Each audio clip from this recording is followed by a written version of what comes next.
"You're too old for this kind of work, sir. We've got professionals handling this recovery operation." Commander Jake Sullivan barked those words at a 68-year-old man in civilian clothes who had just volunteered to help search the depths of Lake Powell for a missing Afghan war veteran. The search and rescue leader saw him as just another concerned family friend who would only complicate what experts were calling an impossible recovery in the massive reservoir's treacherous underwater canyon system, but in exactly 8 hours, when professional dive teams would finally admit defeat after their most advanced sonar equipment failed to locate 28-year-old Tommy Blake's body.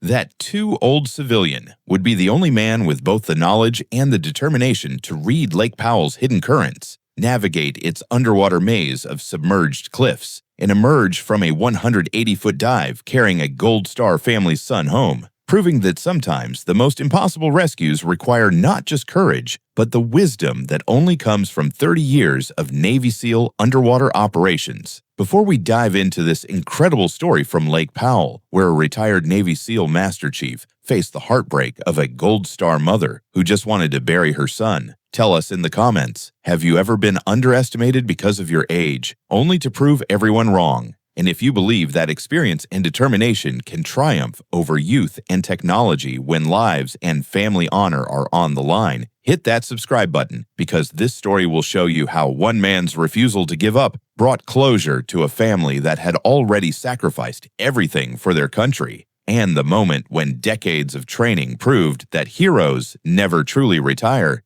The crystal clear waters of Lake Powell stretched endlessly under the Arizona sun, but beneath their serene surface lay one of America's most challenging underwater recovery sites. For 8 days, the massive reservoir on the Utah-Arizona border had kept its secret, refusing to give up the body of Tommy Blake, a 28-year-old Afghanistan war veteran who had disappeared while jet skiing in the lake's notorious Slot Canyon system. At the temporary command post set up on Waweep Marina's dock, the mood was grim. Commander Jake Sullivan, a 45-year-old veteran of countless search and rescue operations, stood before a crowd of volunteers, family members, and media representatives, his voice carrying the weight of inevitable defeat. Day 8 of search operations has concluded with no recovery, Sullivan announced, his professional demeanor barely masking his frustration, given the depth variables, underwater topography, and time elapsed. We're moving into the final phase of our grid search tomorrow.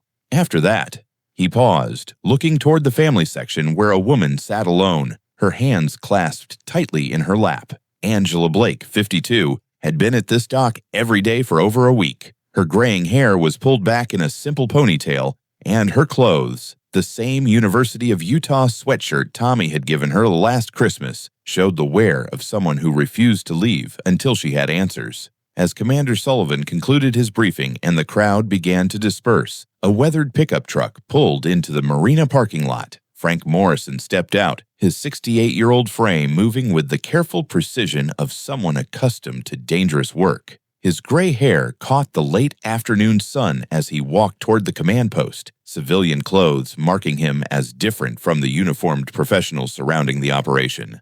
Angela noticed him approaching and stood up. Recognition flickered across her exhausted features.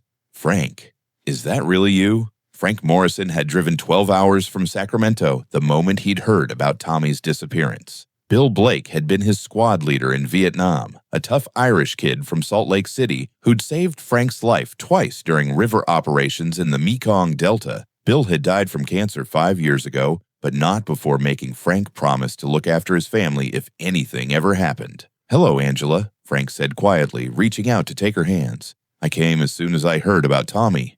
Tears began streaming down Angela's face. "Frank, they've been searching for 8 days. 8 days, and they can't find him. The professional divers, the sonar equipment, the helicopters. Nothing. They say the lake is too deep, too complicated." Her voice broke. "I just want to bring my boy home. I want to be able to visit his grave, to have somewhere to go talk to him.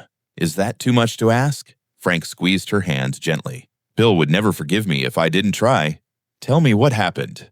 Angela wiped her eyes and began recounting the events that had brought them to this moment. Tommy Blake had been struggling with PTSD since returning from 2 tours in Afghanistan. The lake had become his therapy. Jet skiing, fishing, Anything that got him on the water seemed to quiet the demons in his head. On the day he disappeared, he'd taken his jet ski out to explore some of the more remote canyons in the Padre Bay area, popular with adventure seekers for its dramatic underwater cliffs and hidden alcoves. The Coast Guard found his jet ski floating empty near Cathedral in the desert, Angela explained. No signs of trauma, no indication of what happened. He just vanished. The search teams have covered hundreds of square miles, used side-scan sonar, underwater ROVs, professional technical divers certified to 200 feet. Nothing. Frank listened intently, his mind already working through the tactical challenges of underwater recovery in such a complex environment. Lake Powell wasn't just any body of water. It was a man-made reservoir with a constantly changing surface level, underwater cliffs that dropped from 20 feet to 180 feet with no warning, and a maze of submerged canyons that could easily confuse even experienced divers. "Where's the dive operation commander?" Frank asked. Angela pointed toward the command tent, where Commander Jake Sullivan was reviewing dive logs with his team. Frank approached the group, his civilian appearance immediately drawing attention from the uniformed professionals. "Excuse me, Commander Sullivan." Frank's voice carried the quiet authority of someone accustomed to being heard. Sullivan looked up from his charts, taking in Frank's age and civilian clothes with barely concealed irritation. The past 8 days had been a masterclass in frustration, with media pressure, family emotions, and the technical challenges of Lake Powell's underwater terrain pushing his team to their limits. "Sir, this is a restricted operations area. Family and media briefings are conducted at the Marina office." "I'm not media," Frank replied calmly. "I'm family." Frank Morrison. "Tommy's father was my squad leader in Vietnam. I'd like to help with the search." Sullivan's expression shifted from irritation to barely contained frustration. The last thing he needed was another well-meaning civilian complicating an already impossible operation. "Mr. Morrison, I appreciate your desire to help, but this is a highly technical recovery operation. We're dealing with depths up to 180 feet, underwater cliff systems, variable thermoclines, and zero visibility conditions below 100 feet. This requires specialized training, commercial-grade mixed gas systems, and years of technical diving experience." Frank nodded respectfully. "What's your assessment of the probability zones?" The question caught Sullivan off guard. Most civilians asked about when they'd find the body, not about probability zone analysis. "We've covered the high probability drift zones using NOAA current models and wind pattern data. Side-scan sonar has mapped the bottom contours in a 3-mile radius from the last known position. Technical divers have investigated every significant bottom feature down to 160 feet. "What about the thermocline barriers?" Frank asked. "In reservoirs this size, bodies don't always follow standard drift patterns, especially if they encounter temperature gradients that affect buoyancy." Sullivan paused, studying Frank more carefully. The terminology was correct, and the question showed an understanding of underwater search dynamics that went beyond civilian knowledge. "The thermoclines in Powell are complex," Sullivan admitted. "Water temperature drops from 75 degrees surface to 45 degrees at depth. We've accounted for that in our search parameters. Have you factored in the seasonal water level changes?" Frank continued. "Powell's been dropping for years due to drought. Tommy disappeared 8 days ago. But where was the waterline 8 days ago compared to today? Underwater topography that's 40 feet down today might have been 35 feet 8 days ago." Now Sullivan was paying full attention. These weren't questions from a concerned family friend. They were technical inquiries from someone who understood underwater search and recovery operations. "Who are you, Mr. Morrison?" Retired Navy SEAL Master Chief. 30 years active duty, specialized in underwater operations, combat search and rescue, technical diving, underwater demolitions. I've run recovery operations in conditions similar to this. Sullivan's team had stopped what they were doing to listen. The idea that a 68-year-old civilian might have relevant experience seemed impossible, but the questions Frank was asking suggested otherwise. "With respect, Master Chief, this isn't military combat diving. This is civilian technical diving with commercial safety standards, liability protocols, and equipment certifications that," quote, "Commander," Frank interrupted politely, "Tommy Blake served 2 tours in Afghanistan. He's a Gold Star family's son, and his mother just wants to bury her boy." I'm not asking to take over your operation. I'm asking for permission to dive." Sullivan looked around at his team, then back at Frank. 8 days of searching with no results had left everyone frustrated and demoralized. The family was heartbroken. The media was starting to ask hard questions about why such an expensive operation couldn't find one missing person, and tomorrow would likely be their final day before calling off the active search. "Master Chief, I've got professional technical divers with mixed gas certifications, rebreather qualifications, and commercial salvage experience. These are experts who've been diving Lake Powell for 15 years. You're..." Sullivan paused, trying to find a diplomatic way to express his concerns. "I'm 68 years old," Frank finished for him. "Too old for this kind of work." "Sir, it's not just age. It's liability, safety protocols, equipment certifications. My divers are using trimix gas systems, full-face communications masks, heated dry suits, and commercial-grade navigation equipment. This isn't recreational diving. It's technical recovery work in an environment that kills experienced divers every year." Frank understood Sullivan's position perfectly. The commander was responsible for safety, results, and public perception. Adding an unknown variable, especially a 68-year-old civilian, to an already complex operation went against every protocol in the book. "I understand your concerns, Commander. Give me one dive. I'll use my own equipment, sign whatever liability waivers you need, and work under your supervision. If I don't produce results, I'll leave the operation to your team." Sullivan looked at Dive Master Peter Hoffman, his lead technical diver, who had been listening to the conversation with growing interest. Hoffman was 35, with over 2,000 logged dives and certifications in everything from cave diving to commercial salvage. He'd been the primary search diver for 6 of the 8 days, and his frustration with their lack of results was evident. "Master Chief," Hoffman interjected, "what's your assessment of why we haven't found him?" Frank had been studying the nautical charts and dive logs while they talked. Lake Powell was essentially a drowned river system, with the original Colorado River channel still visible on depth charts as a deeper channel running through the middle of the reservoir. The area where Tommy had disappeared was near the confluence of several original tributary canyons, creating a complex underwater landscape of channels, ledges, and drop-offs. "Your search pattern assumes he followed predictable drift patterns based on surface wind and current data," Frank said, pointing to the chart. "But if Tommy went into the water in this area, he indicated a section near Cathedral in the desert, and if he was unconscious or deceased when he entered, his body would have been subject to different forces than your models account for." "Such as?" Sullivan asked. "Underwater currents don't always match surface patterns, especially in a reservoir system like this. The old Colorado River channel acts like an underwater river, creating deep currents that can move objects along the bottom in directions that have nothing to do with surface wind patterns. Additionally, if the body encountered the thermocline layer, changes in buoyancy could have caused it to settle in areas that your probability zones missed." Hoffman looked intrigued. "You think he's in the old river channel?" "I think he's somewhere that your surface-based search patterns wouldn't predict.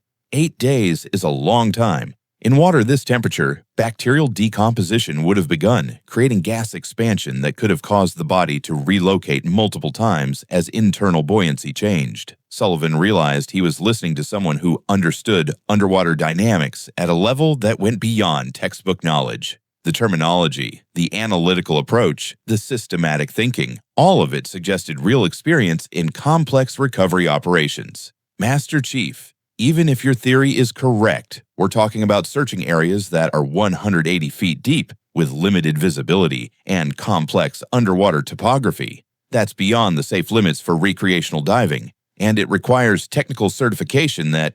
"I'm qualified," Frank said quietly. "Trimix, rebreather, cave, wreck, commercial salvage. I maintain current certifications." Hoffman's eyebrows went up. Maintaining technical diving certifications at 68 years old was unusual enough, but maintaining commercial certifications suggested someone who took underwater operations seriously. "What's your deepest dive?" Hoffman asked. 220 feet, Bering Sea, water temperature 34 degrees, zero visibility, strong current, salvage operation on a fishing vessel." Sullivan was beginning to realize that Frank Morrison might not be the civilian liability he'd initially assumed. The specific details, the casual mention of extreme conditions, the systematic approach to problem solving, all of it suggested someone with real experience in exactly the kind of operations they were conducting. Master Chief, our insurance and liability protocols don't cover uncertified personnel, and my supervisors would have serious concerns about Jake. The voice came from behind them. Sheriff Nathan Cross, 48, had been coordinating with the search operation since day one, managing the law enforcement aspects of the case and serving as liaison between the family and the search teams. Sheriff Cross, Sullivan acknowledged. I've been listening to your conversation, Cross said, and I've also been watching that woman sit on this dock for 8 days, waiting for someone to bring her son home. He nodded toward Angela Blake, who was still sitting alone, staring out at the water. Master Chief, what do you need from us? Frank appreciated the sheriff's direct approach.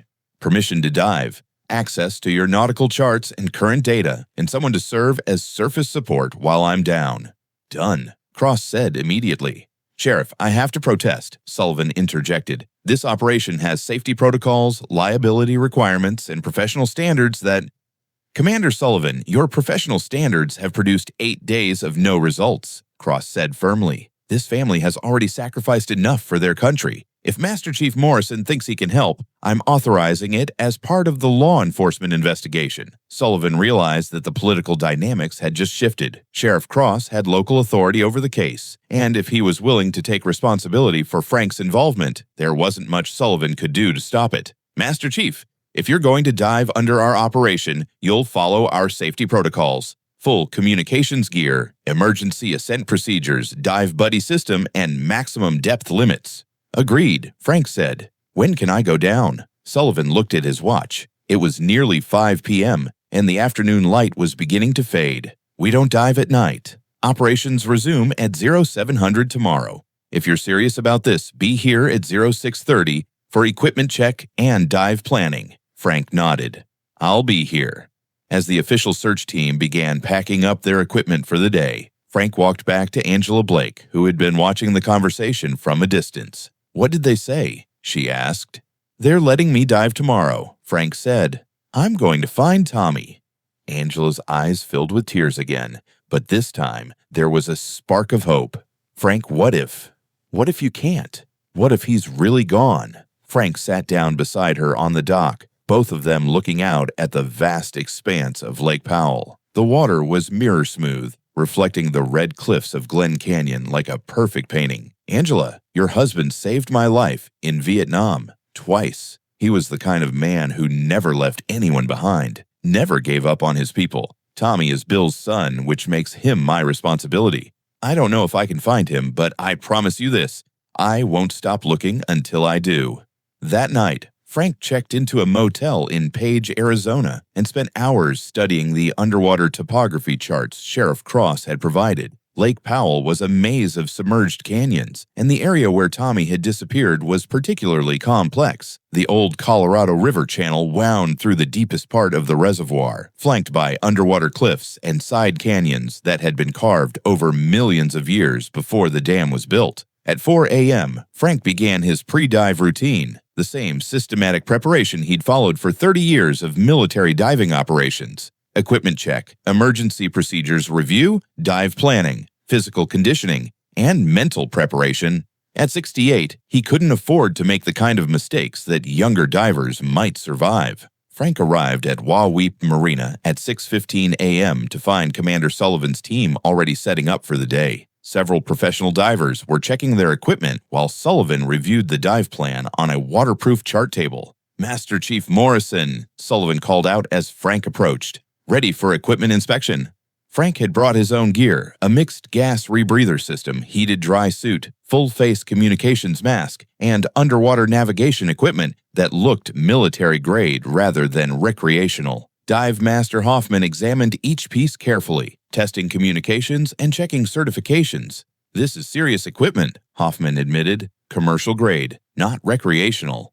30 years of military diving teaches you not to cut corners, Frank replied. Sullivan spread the nautical chart on the table and pointed to the search area. We've covered this entire grid over the past 8 days. Side-scan sonar has mapped every significant bottom feature. ROV cameras have investigated anything that looked promising. Technical divers have physically searched every major ledge, crevice, and underwater structure down to 160 feet. Frank studied the chart carefully, then pointed to an area that seemed to be outside the main search grid. What about here? This looks like a side canyon that feeds into the main river channel. That's beyond our probability zone, Sullivan explained. Wind and current models suggest that anything going into the water near Cathedral in the desert would drift in the opposite direction.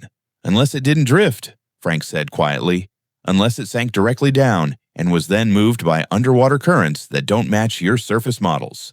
Hoffman looked at the chart section Frank had indicated. That's 180 feet deep and probably zero visibility. Even if he's there, it would be like looking for a needle in a haystack. Maybe, Frank said, but it's a haystack that hasn't been searched yet. Sullivan realized that Frank was proposing to dive in an area that would take him to the absolute limits of technical diving safety, in water so deep and dark that most recreational divers would never consider attempting it. Master Chief, that's maximum depth for this operation. One small mistake at 180 feet, and you won't be coming back up. Frank checked his rebreather system one final time and looked up at Sullivan. Commander, I've been diving at maximum depth for 30 years. Today won't be any different. At 8:30 a.m., Frank Morrison entered the water at Waweep Marina and began his descent toward the deepest, most unexplored section of the search area. His communications system crackled to life as he passed the 100-foot mark. Surface. This is Morrison. Passing 100 feet. Visibility dropping to approximately 10 feet. Water temperature 52 degrees. Copy, Morrison, came Sullivan's voice through the comms. You're at the edge of our searched area.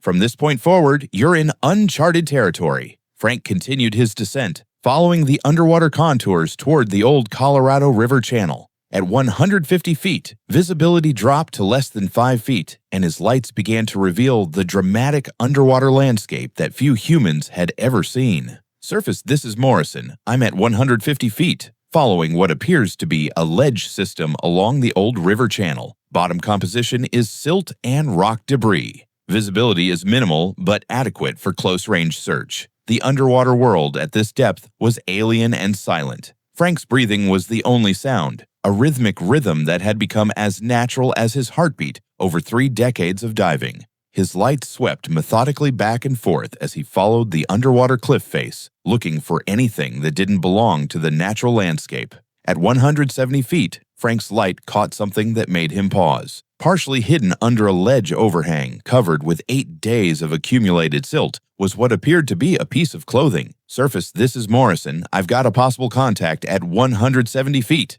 Investigating. Frank approached carefully, using his fins to gently clear away the silt that had settled over the object. As the sediment cleared, he could see more clearly what lay beneath the ledge, a human form, peaceful and still, as if simply sleeping in the underwater darkness. Surface, this is Morrison. Frank's voice was steady, but carried the weight of success and sorrow. I've found Tommy Blake. Beginning recovery procedures. 180 feet below the surface of Lake Powell, in a place that the most advanced sonar equipment had missed and the most experienced technical divers had never searched, Frank Morrison carefully began the process of bringing a son home to his mother. The recovery took nearly an hour. At that depth, every movement had to be deliberate and controlled. Frank secured Tommy Blake's body with specialized recovery equipment, then began the slow ascent that would take another 40 minutes due to decompression requirements. As Frank broke the surface at Waweep Marina, the entire search team was waiting. Commander Sullivan was in the water to assist with the recovery, while Sheriff Cross stood ready to take custody of the remains. But the most important person was Angela Blake, who stood at the end of the dock with tears streaming down her face. Tears of grief and relief mixed together. "Thank you," she whispered as Frank emerged from the water. "Thank you for bringing him home." Frank removed his diving mask and looked at the woman who had been his squad leader's wife, who had raised a son who served his country, who had spent 8 days waiting for someone to give her the closure she needed. "Bill would have done the same for my son," Frank said quietly. "Tommy's home now." Commander Sullivan approached Frank as the recovery team took over the scene. The professional search and rescue leader had spent 8 days with the most advanced equipment and experienced personnel available. but it had taken a 68-year-old retired Navy SEAL to solve the puzzle. "Master Chief, how did you know where to look?" Frank was toweling off, his 68-year-old frame showing the effects of a demanding technical dive, but his mind was still sharp and analytical. "Experience, Commander. 30 years of underwater operations teaches you that water doesn't always behave the way the textbooks say it should." Tommy didn't drift with the surface currents. He sank straight down and was moved by underwater currents that follow the old river channel. No amount of surface-based probability modeling would have predicted that. The depth, the visibility, the technical challenges. That was an extremely dangerous dive for someone your age. Frank looked out at Lake Powell, where Tommy Blake had found peace in the depths, and where today a family had found closure. "Commander, being 68 doesn't mean being helpless. It means having 68 years of experience to draw from. Sometimes experience matters more than youth." Sullivan extended his hand. "Master Chief, I owe you an apology. I should have listened more carefully when you offered to help." Frank shook the commander's hand. "You were protecting your team and following protocols. That's exactly what a good leader should do. But sometimes the best solution comes from outside the standard operating procedures." As the sun set over Lake Powell that evening, Angela Blake sat in her hotel room holding a folded American flag, the same flag that had covered Tommy's casket when he returned from Afghanistan, and the same flag that would cover his casket again when she buried him in the family plot next to his father. Frank Morrison drove through the night, back to Sacramento, his mission complete, but his mind already turning to the next time someone might need help that only experience could provide. At 68 years old, he had proven once again that heroes don't retire. They just wait for the next call to service. The official search and rescue report would note that the recovery was made possible by specialized diving expertise and local knowledge of underwater topography. But Angela Blake would tell anyone who listened that her son was brought home by a man who understood that some promises are too important to break, and some depths too great for anyone but a true professional to navigate. In the end, Commander Jake Sullivan learned something that no manual could teach. Sometimes the most impossible jobs require not just technology and youth, but the wisdom and determination that comes from a lifetime of never leaving anyone behind.